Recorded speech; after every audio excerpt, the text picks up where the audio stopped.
Safety first, right? That's why we have a mitzvah in this week's parasha that when you have a flat roof, you have to build a guardrail, a makeh around it. The question is, why does the Torah associate that specifically with a new house? Surely it's any house or any hazard. And why does the Torah speak about it? Ki yipol hanoifel, the person, it sounds like he's already fallen. Surely this is preemptive and to protect the person from falling. We're going to see that this is a classic example of a part of Torah that you have to surrender a certain element of your intellect to be able to understand properly, get beyond what the human mind is able to grasp. We'll see that it has a lesson that is relevant in marriage, as it has a lesson that is relevant to every single one of us living every single day, trying to make this world a holy place. Oides mitzvahs makeh ksiv, with regards to the mitzvah of this makeh guardrail around your flat roof, it says, Aleph, when you make a new house, then you have to put this guardrail around your roof. So that's the first thing we need to understand, because it doesn't seem to make sense. Why does the Torah emphasize that it has to be a new house? Surely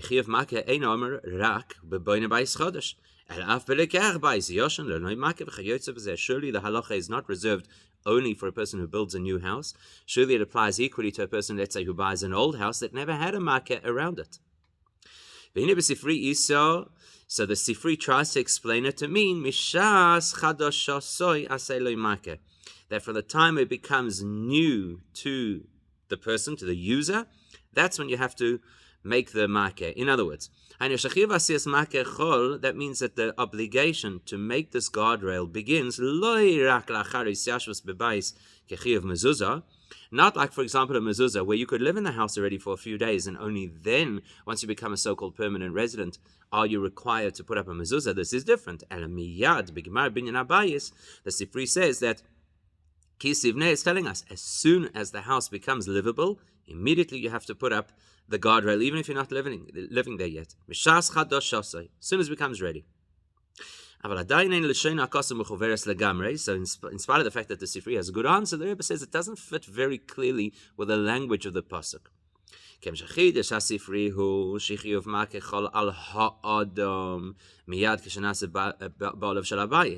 Sifri basically emphasizes that the moment you, the individual, becomes the owner of this property, even before you live in it, you're required to put up a makeh, which is great and that makes sense. But the wording of the pasuk doesn't sound like that.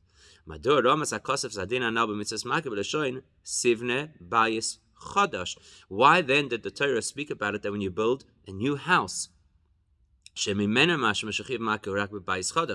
gave the impression that a makeh is only required if the house is new? Why? Why didn't the Torah use language that would have implied much more clearly that it's any kind of house, as soon as it becomes yours, you're now required to put up the guardrails? That's question number one. Why does the Torah seem to emphasize the nature of the new house rather than the responsibility of the new owner? Question number two, base. A little bit further, the pasuk continues to say, why do you need this guardrail? Lest somebody who's going to fall, or more correctly, it's in present tense, lest the one who falls fall off that roof. And that also doesn't make sense. Isn't the entire purpose of the guardrail to prevent somebody from falling? So the instruction is before the person falls. So why over here is the pasuk already calling him noifel, somebody who is in the process of falling? That seems illogical. The whole purpose of this guardrail is so there should be nobody falling. So the Gemara famously explains that actually this individual who's going to fall off the roof, that's predestined from the beginning of time. It's just that Hashem orchestrates things in such a way that good things come through the hands of people who merit, and God forbid bad things come through people who deserve that a bad thing should happen through them. So in other words, this person is noifel, destined to fall. You have to put up the makeh so that it doesn't land up being via your roof. Rashi actually quotes this in his explanation.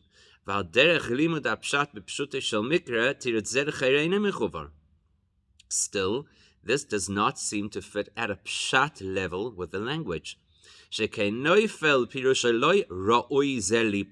Because the word noifel, which is used in the pasuk, doesn't imply somebody who deserves to fall. It implies something that's currently happening. He is falling. It's a present tense word. And not only that, but v'shem matoyar noifel mamish. It's actually an adjective. It's a description of the person. He is falling. So it still doesn't seem logical. Logically, you put up the marker shelo yipoil, not ki yipoil hanoifel, that the one who's falling shouldn't fall. So in order to understand all of this, the Rebbe is going to quote a commentary from Pirkei Rabbi Eliezer, which explains, generally speaking, how Hashem always created the world with an element of mystery to it, which keeps us humble and also helps us to appreciate that there's more to the world than what we can grasp with the human mind. Pirkei Rabbi Eliezer says the reason that Hashem created the world in this particular way, that the northern point of the world is not complete. Effectively, what it says is that the sun goes from east to west, and then at certain times it moves southward, which is effectively in the winter, but it never moves further northward. This is a perspective from the northern hemisphere. So that implies that the northern part of the world is kind of open. It's not bounded by the track of the sun. Like the expression goes, the Gemara tells us that the world is compared to like a porch, where the one side is not closed off. In this case, the northern side is not closed off. Says Pirkei Rabbi Eliezer, why did Hashem create the world that way, where there's like an element of the world that's kind of unfinished or undefined, open-ended? So the reason, says Pirkei Rabbi Eliezer, is in case anybody comes along and claims that he is a deity, we'll answer him in Hashem's voice, you know what, you go close off the top part of the world and then we'll know that you're already a deity. In other words, if you can control the world in a way that hasn't yet been designed, then we know that you have godlike powers. Now what does it really mean? What, are we worried somebody's going to come along and claim that they're a god? We're going to go tell them close off the northern hemisphere. What exactly does it mean?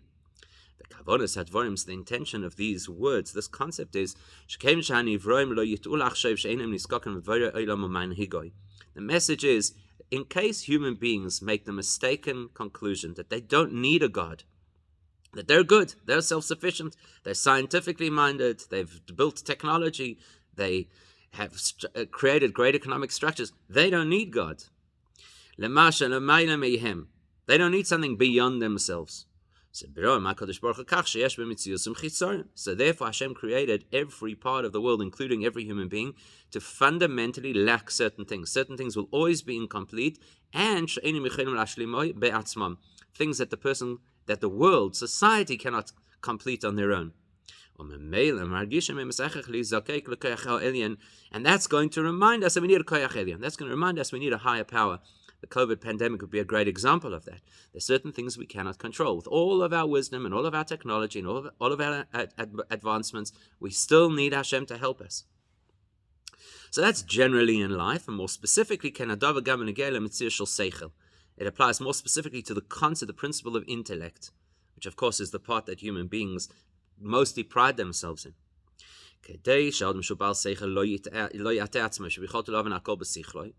So we want to ensure that a human being should never mislead himself into believing that he can understand everything with his own seichel.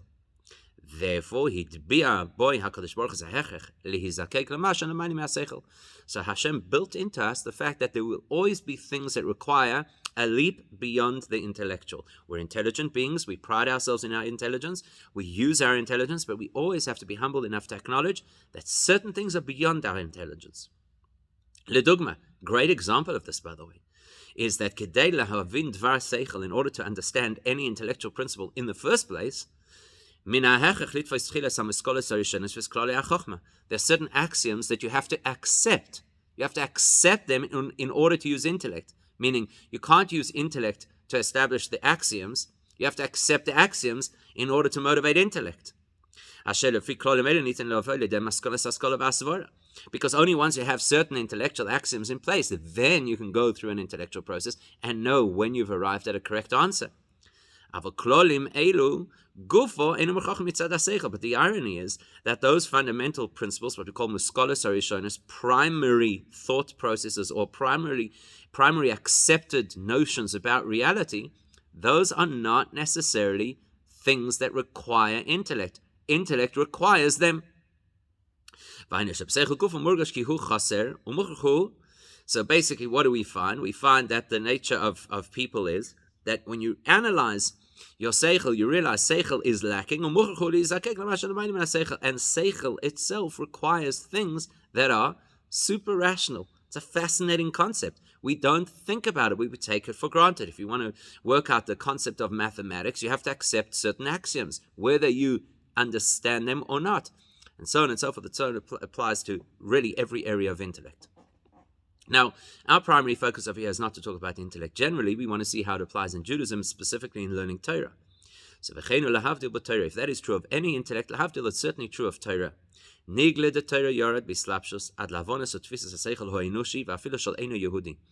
element of Torah, the revealed part of Torah, entered this world in such a way that it can be captured, appreciated, and understood by the human mind, even a non-Jewish human mind. It's not exclusive to Jews. Any person can understand the logic of Torah.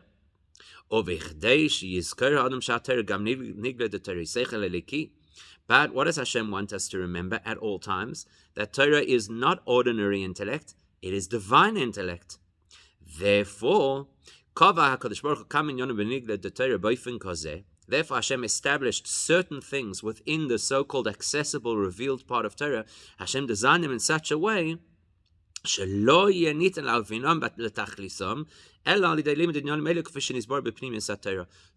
aspects of Nigla de Torah will never be clear, they'll never be understood until you probe beyond the intellectual into the spiritual Pnimius HaTorah. In other words, there are certain parts of Judaism that you cannot understand without Chassidus. Why? Because that reminds us that Torah is not simply an intellectual pursuit, it's something way beyond the mind, it is divine wisdom.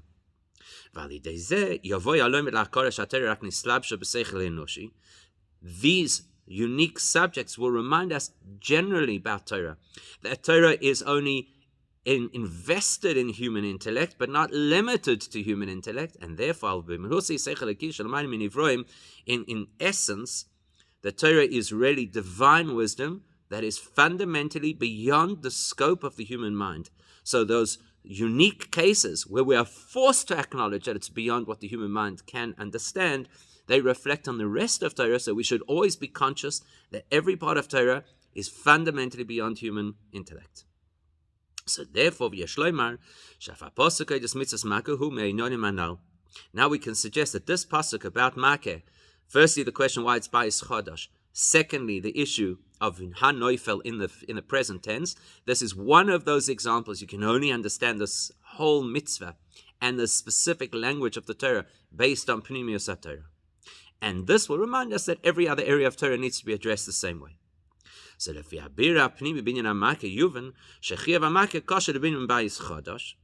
we understand the pnimius, the deeper meaning of this mitzvah, we'll understand why it is specifically related to a new house. Because the newness of this house is a pivotal issue with regards to what? To the mitzvah of Makeh, according to the pnimius deeper meaning. And that will also help us to understand this expression of the falling person who will fall. Why even before the incident has occurred, and even before the man has fallen off the roof, he is already defined as someone falling. Why?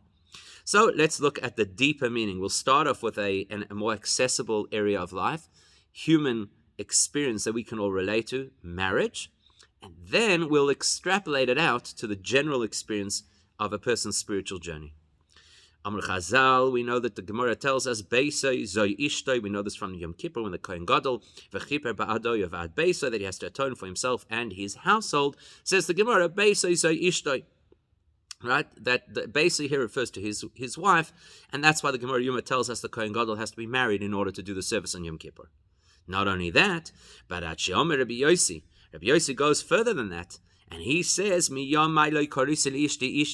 He says, I never referred to my wife simply as my wife. I always referred to her as my home. The entire household is the wife. So now we can understand this bayis chodosh. This is the deeper spiritual meaning behind when you build a new house. It's referring, besides the literal explanation, it's also referring to when a person establishes a new home, meaning it's the beginning of a marriage. It's the time where the person takes the millstone on his shoulders, meaning to say the huge responsibility of providing for a family, and not only financially providing, but in all the different ways that he has to look after his family. But specifically, most specifically, this is the stage of life where a person takes on the financial burden of a family, and he has to do what in those days was agricultural, plowing and planting, and today is to go out to work in the classical sense. It's to that person that the Torah gives this warning. You're building a new home? Make a guardrail. Seeing as it is a new house, meaning seeing as this is a new order of life, a new kind of avodah which you're not yet used to, therefore you better make a protection for yourself, safety first. You're going into uncharted waters in your experience. You need to guard yourself that you remain on the straight and narrow. Whatever caution a person had to be able to serve Hashem properly up until that point is not going to be sufficient to carry them into this new life. But rather, this new groom has to undertake new steps to protect the integrity of his Yiddishkeit. To take new steps, new precautions to protect thought, speech, and action. So you're making a bayis chadash, new life, new marriage. This is a time for a makeh, new buffers, new protection to keep yourself spiritually wholesome.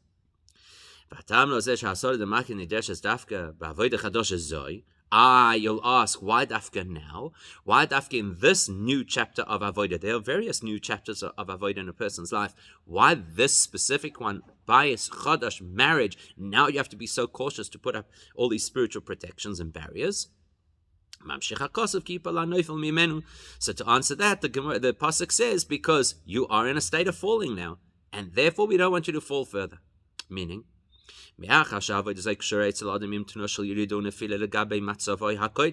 classically, the move into marriage is a spiritual step down from whatever the person was doing prior to marriage. Because engaging in the physicality of earning a living and running a home and all of those responsibilities is a personal version of what it's like for a neshama to enter this world. You're now entering the world. You're getting into the mess of whatever physical life requires. Prior to this, you were sitting in a yeshiva. You were aloof. You were protected. You were in some kind of a spiritual quarantine. Therefore, there is a fear that all of this gashmis involvement could drag a person down. So the person is noifel, they're in a state of descent, and there's a concern that they could get sucked even further down. Therefore, if this person is not going to be super vigilant at the time of building this new home,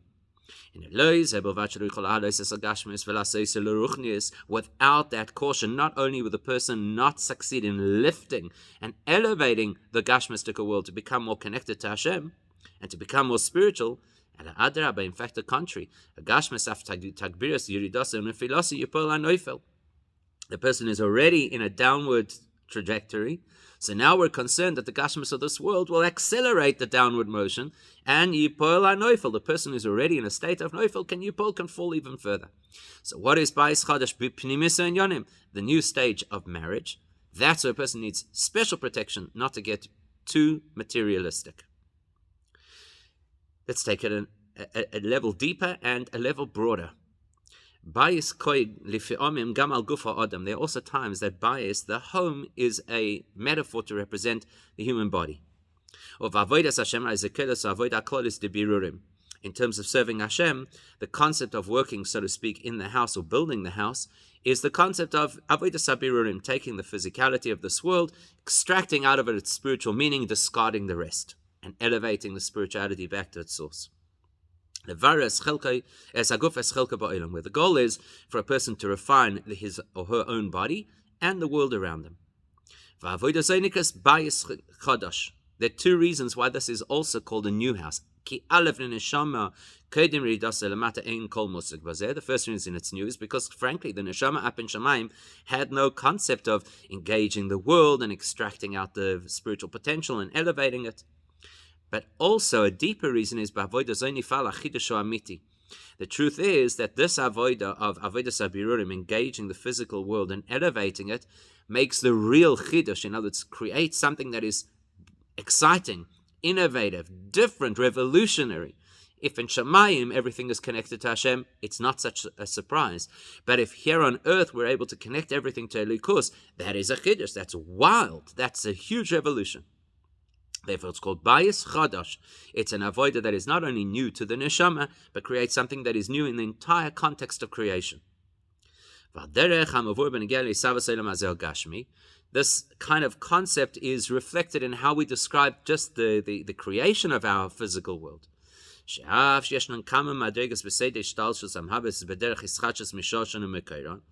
Even though there are all kinds of different levels within the shtalshalus, within the spiritual hierarchy, the evolutionary concepts, and all of them are mishavois b'derech ischachos, each one of them is new compared to where it came from.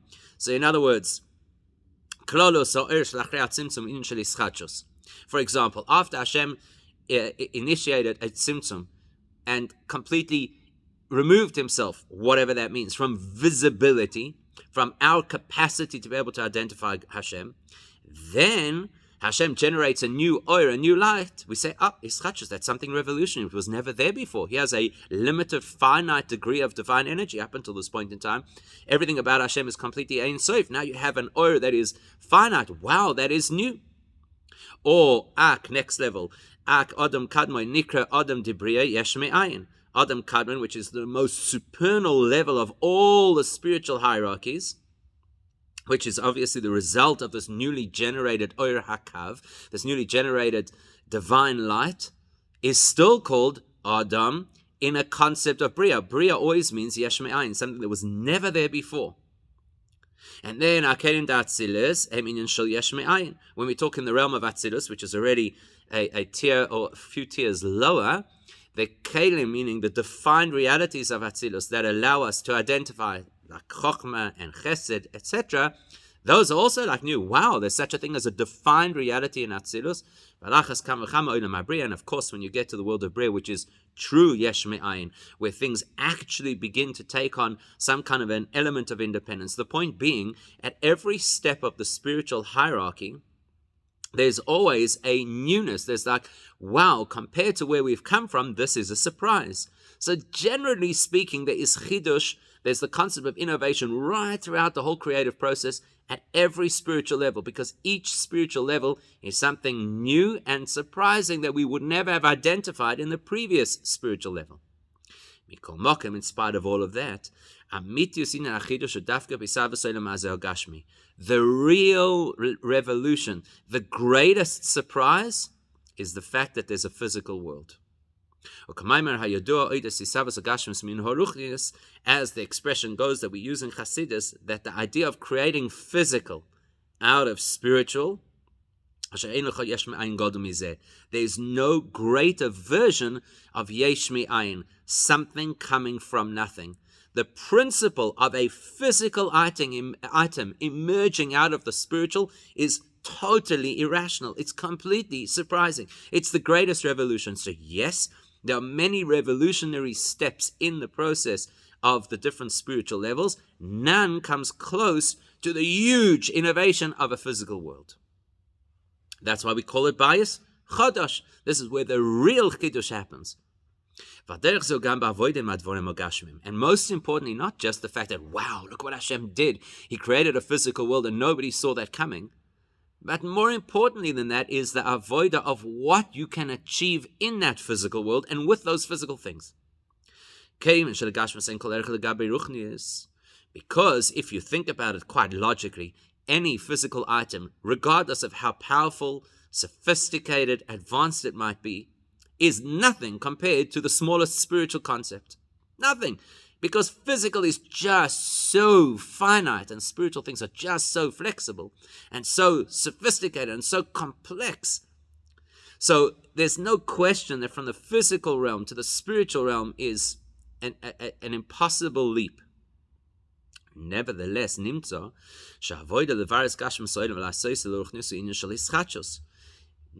and dafka, because of that, to take physical things and elevate those physical things that they should now have a spiritual value is a huge, huge surprise.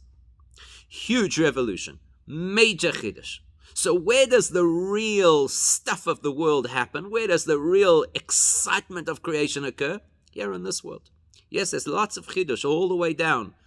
But this chiddush, to take something puny like a physical item and transform it into something that is eleikus, that is ruchni, wow. Nobody sees that coming.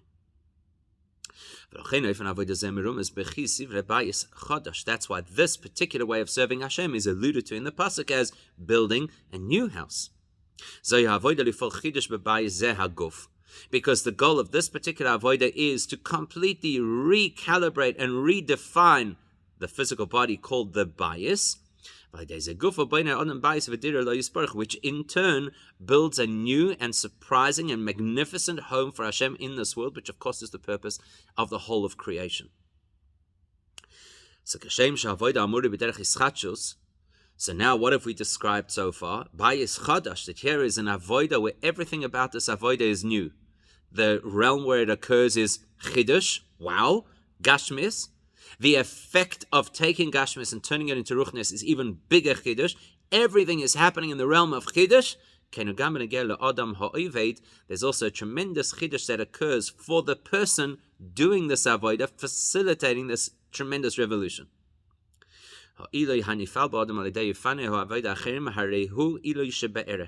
There are many, many ways that a person can and must serve Hashem, and all of these other paths of serving Hashem shift a person in a relative sense.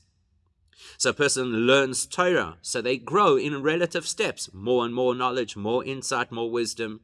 If a person had to do any other spiritual service of Hashem, it's going to shift the person in an expected way.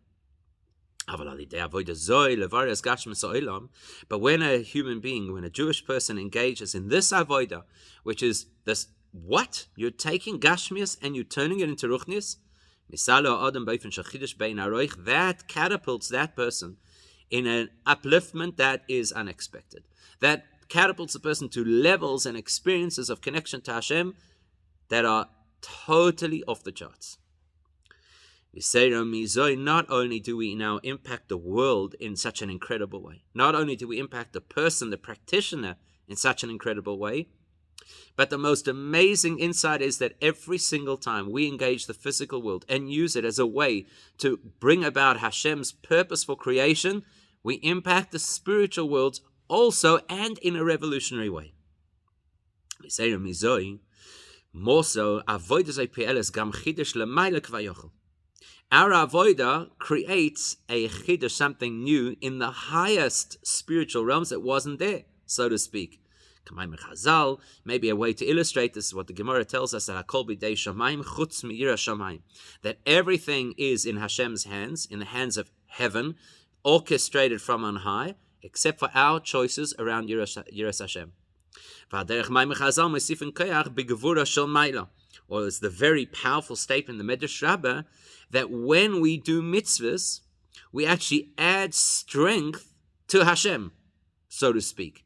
It would be shocking if it wasn't from such a Torah source. How do we do this? How do we create this massive spiritual revolution? Through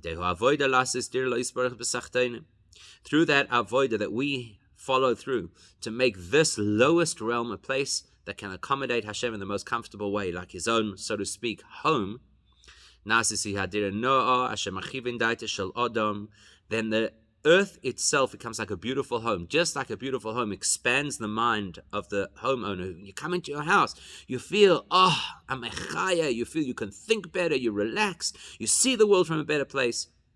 We achieve, so to speak, the same thing for Hashem. We make the home here in this world, Hashem's home, into a beautiful place. It kind of expands, if we dare to say such a thing about Hashem, it expands Hashem's capacity, so to speak.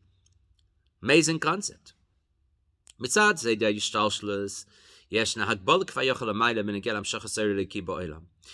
as you operate within the pre-existing hierarchy of spirituality, then there's always a limit on how much divine energy can be brought into this world. There'll be certain elements of divine energy that are calibrated to be able to enter the world and impact the world as the world is. There'll always be divine energy that is too great for the world, and so will always remain beyond the world. And then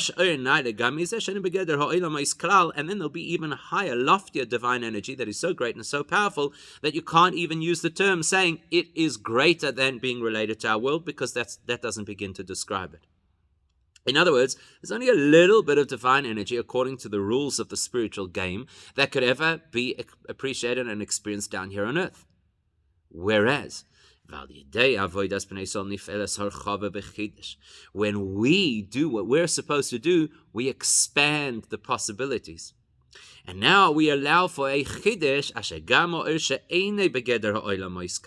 Not only do we now allow the possibility for access to the divine energy that's naturally beyond the world, but we now allow access to the divine energy that is beyond being described as being beyond the world. This is that even includes the highest, the loftiest, the original, pristine, infinite energy of Hashem that had to be kind of sidelined in order for Tzimtzum to happen. All that Nimshach Lamata can be drawn down into this world. You see what that means? Bayis Chadash. We're building through our engagement with our own little physical space where we think we're just puny beings. And what's the difference if I do another mitzvah or if I use a little bit of this world in order to serve Hashem? We think, what does it affect? What does it affect? A radical change to the entire structure of spirituality that even allows that kind of godliness that was so powerful it had to be sidelined in order for creation to happen, to enter creation, and not just enter creation, but enter the physical world. That's our power, Bayis Chadash, what we could achieve with a simple mitzvah.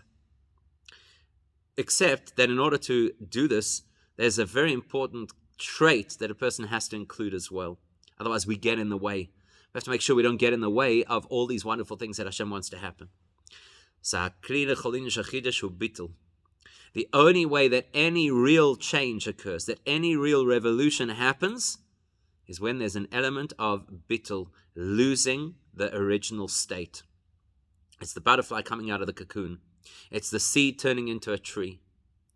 As we know, it's explained in Kabbalah and Chassidus that in order for neshamas to go through their various aliyahs, to be elevated from level to level in the next world, that any time that the movement upward is going to be not relative, in other words, a quantum leap of spirituality, the only way that quantum leap happens is the original status has to break. The original status has to shatter. The seed in the ground has to break so that the tree can begin to grow. Only by breaking who you were do you become open to become someone else. As long as you're holding on to old thinking, holding on to old requirements, visions, expectations, you can never really grow. Like in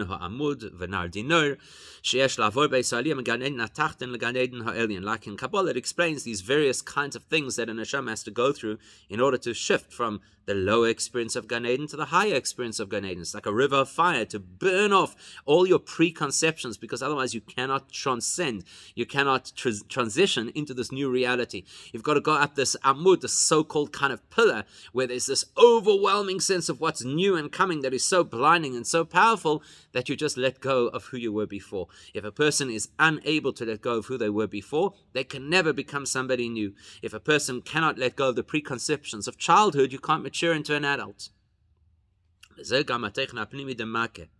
So that's why, how do you build this new house and keep it secure? You have to have the guardrail. The guardrail means bigdarim of sayogim.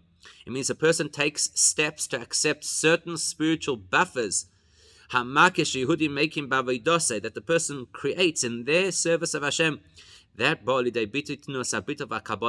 a person accepts that I have to take on, a person could say, but I'm moving forward in life. I'm actually achieving. You can feel good about yourself. Why should I now have to create new restrictions around myself? That's bittul, acceptance. That's Kabbalah's oil. That's taking Hashem's lead and saying, I'll defer to what Hashem wants. And that makes the person an appropriate conduit for this new home that has to be created. And that's why we can give now the deeper meaning to the second part of the pasuk.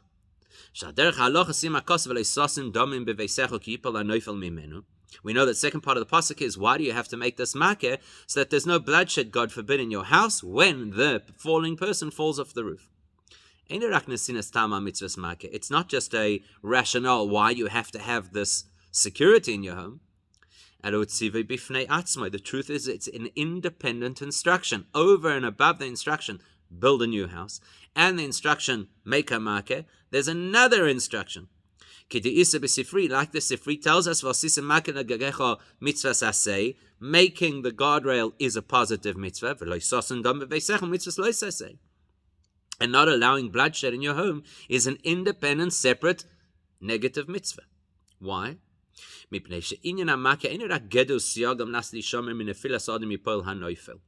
Because creating these buffers, creating these spiritual precautions that every one of us has to take as we go out into the world, it's not just preventative so I don't land up in trouble. It's actually a critical part of the chidush, of the revolution. That acceptance, that willingness to do things that are difficult, to do things that I don't necessarily want to do, but I accept that that's what Hashem wants, that's a very important part of what propels me forward to this chidush, to this great revolution of achieving what Hashem wants. That's what opens the possibility of me reaching this bayis chadash, this new state, not only for me, but even for the higher realms as well. What does that mean practically? The practical take-home is this. We know very well that a Jewish person dare not lock himself up away and have nothing to do with the world. Each of us is required to engage the world, transform the world, turn it into Hashem's home.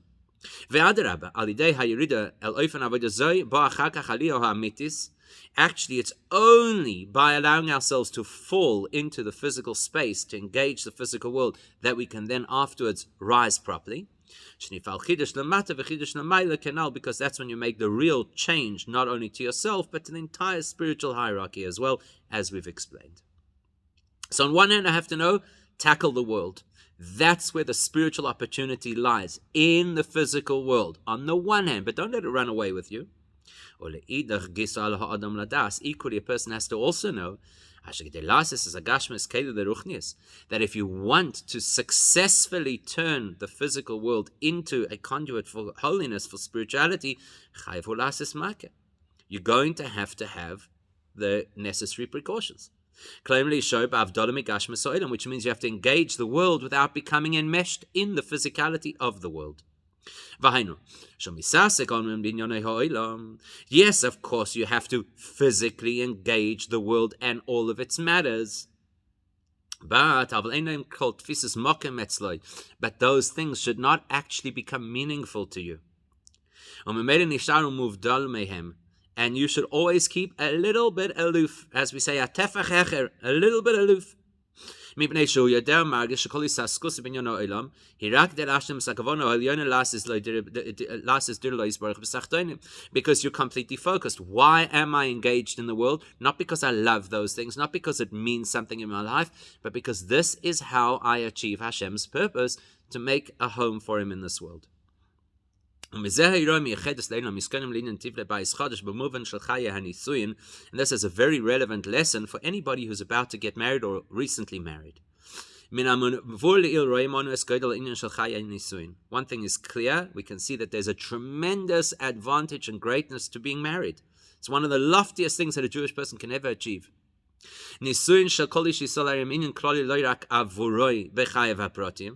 To be married is not just a personal experience and an advancement of spirituality potentially for you. It's something that has an effect all the way to the highest realms.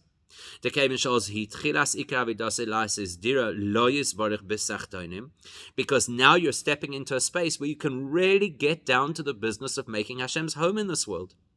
And as we've already said, this is something that has the potential to, so to speak, broaden Hashem's scope of how much divine energy is going to come into this world. Huge, beautiful moment in life. You become this massive contributor to Hashem's ultimate purpose. Yet, on the other hand, you have to be absolutely conscious. You have to know there's a way to build a Jewish home. Yes, you're going to do amazing things, but you'll only succeed if you have the healthy boundaries. That means as the couple marries, so they undertake new elements of protecting their spirituality, new concepts in their lives that will keep them on the focused path of what Hashem wants. You might argue, when a chassan gets married, we're told he has all of his sins forgiven. So surely, so the person will say, why now? Why do I need all these restrictions now? I'm in a good place. I've just been forgiven. I've just had the slate cleaned. Why now? All of the things that might have haunted me from my past are gone. Now I need extra help. That's exactly what the Torah wants to tell us. Exactly the contrary to what you would have thought. Not only do you have to be absolutely vigilant going forward to make sure, of course, you don't end up in the wrong places.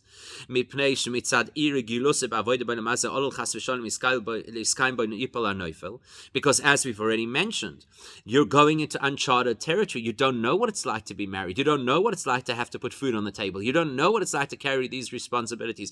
You don't know what it's like to be so engaged in the physical world. So therefore, you have to protect yourself going forward. But not only that, this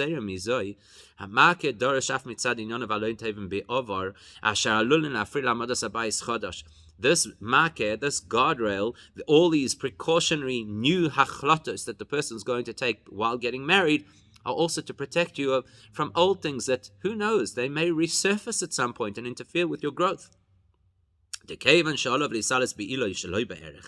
Because as we already said, we want the person at this point to move in an infinite sense, a radical change, a quantum leap. And therefore, you may have done teshuvah up until this point, but now we need an even greater teshuvah because you're making an even greater move. Something that will be way beyond what was in the past, to enter this new house. So just like the seed that has to break completely and have bittul in order to be able to move forward and become the tree, the person also has to completely break who you were by this radical teshuvah in order to move forward in this incredible way.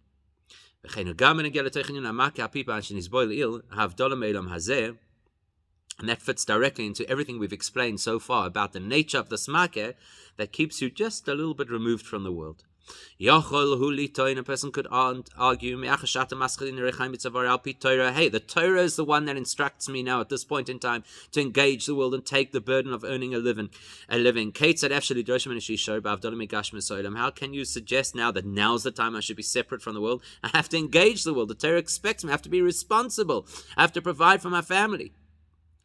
Ulam olav lodas aderaba. So we tell the person, actually, things don't work exactly as you would have expected. Hatachlit shel nisuya ish v'ish lamata hishi skayim bohem zochu u'shchina shruya b'neihem.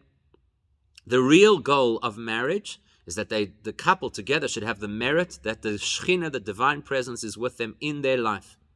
And when the two have in their life this godliness, this Shechina in their life, that brings together the ultimate husband and wife, Hashem and us. And there are also two facts, two steps.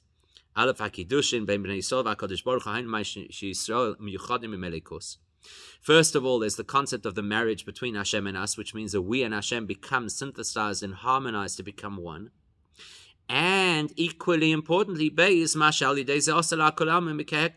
when a person betroths a woman, at that moment she becomes forbidden to every other person on the planet.